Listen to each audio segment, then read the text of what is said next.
Want to go for it? It was a tough, well-earned victory against Newport last week. How have things been since then? Yeah, it was tough, well-earned, as you said.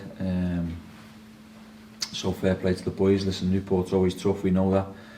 But as I said, the resilience and the character of the boys to get the win, they're not easy. But yeah, listen, it's gone. We've moved on, another 3 points in the right direction, and we look forward to the next one. I made it that Tyreek's goal was the 19th different player to score for you. Does that somehow reflect your all-attacking goals from all area policy? Yeah, it does. But again, I think I've got to say, and it's funny that if you want to score, you'll score, or you'll get the opportunity to score.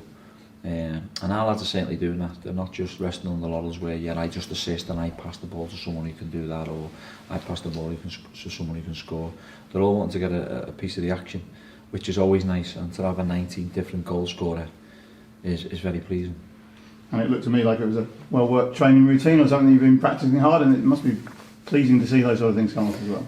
It is, but I don't know how many goals we've scored from worked set plays. I'll have to have a look at it. I'll have to get Jimmy to have a look. But it's good, it's pleasing, because one, the lads are doing what you ask them to do. Two, you see flaws in opposition's game where you feel you can nullify. And three, it shows that you're doing the work to create these goals. So fair play. But again, when you've got someone like Coops who can put the ball on the money, I shouldn't actually say that, should I? Because he'd be talking about it forever in a day. But when you've got the quality players that can put the ball in them areas, and the players that can get on the end of them, is always pleasing. And you saw what it meant to the players as well. I think when something comes off that they've been working hard on, they get extra joy out of it as well, do you? Yeah, because sometimes it's long minutes and long hours, set plays and stuff, and everyone thinks, but you have to do them. You simply got to do them. And when you're walking through them, and for me and my staff, where we don't go until it's right. So it could take 20 minutes, it could take 2 minutes, it could take 25 minutes. I'm fortunate enough that doesn't take no longer than 5 or 10 minutes on each set piece, but we make sure we work at them and drum it into them, and as you see when it comes off, it's very pleasing.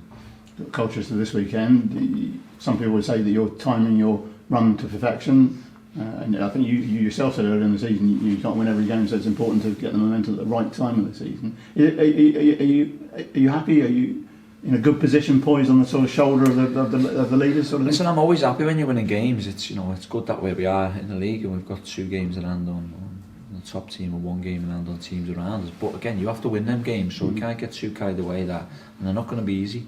But Colchester pose a different set. It's something we're looking forward to. They're a footballing team. I know the pitch took a bit of a battering, but John McGreal's a fantastic manager. Does ever so well with his teams. Always up and around the playoff areas, and they'll be looking to go one further than he did last season. So we're not taking that for granted, but for us, we know where we're at, we know what we've got to do, we know we've got to keep building, keep working hard, keep winning games. We know it's not going to be easy, but as I've said to you, we can get to, I think, 6 games in February, is there, or 5 games in February? It takes it right down. So once you get to your 10 games and you see a little bit of light at the end of the tunnel, the easy part was getting there, if you like, the hardest part staying there. And we've got to make sure we do the work to stay there.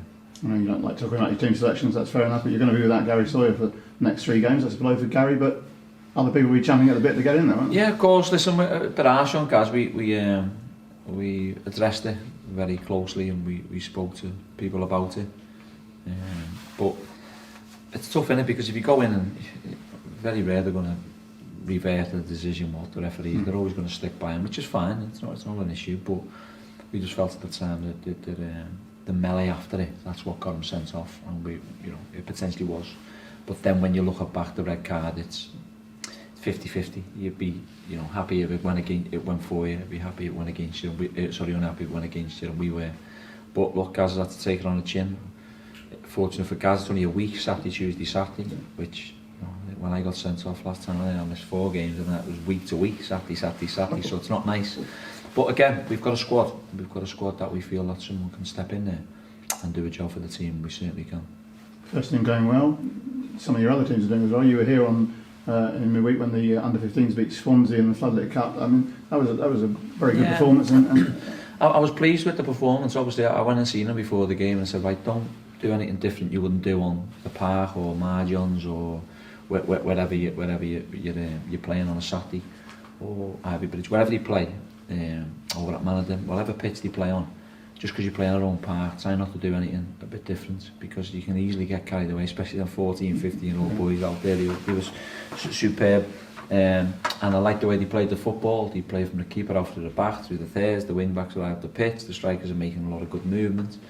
They actually played with a 10 rather than a drop down one, but look, they were fantastic. And you know, I said credit to the staff, because they've come and learned, they're listening, they're doing what the first team are doing. I think all age groups who play on 11-a-side pitches and 11v11 should implement my style, and they're certainly doing that. And in that same vein, the Central League team won at Bristol Rovers, and Kevin Natsbury, who took the team, specifically said that. He said they were doing the same thing, taking the Ryan Lowe brand, if you like, into that match. Yeah, of course. Well, they have to, especially the 23s have to, certainly, because they're trying to get into the first team. But again, it's our brand, it's my philosophy, it's what I want, it's the style of play. We are structuring that from the bottom right the way up, and that will come to fruition very soon. As you can see now, that's just the start of it. But that's what we want. We want the football club to have a philosophy, my philosophy, and we want to build it, and we want to make it stay there. We want to make it go and keep playing that style for years and years to come, because we feel it's important, and it's paying off for the first team, it's paying off for the 23s, for the 14s and 15s was very good for them. I think it's the 14s that play under 11s, and the 15s, 16s. So brilliant, and when you see that coming, it's very nice to see. Thank you very much. Cheers, thank you.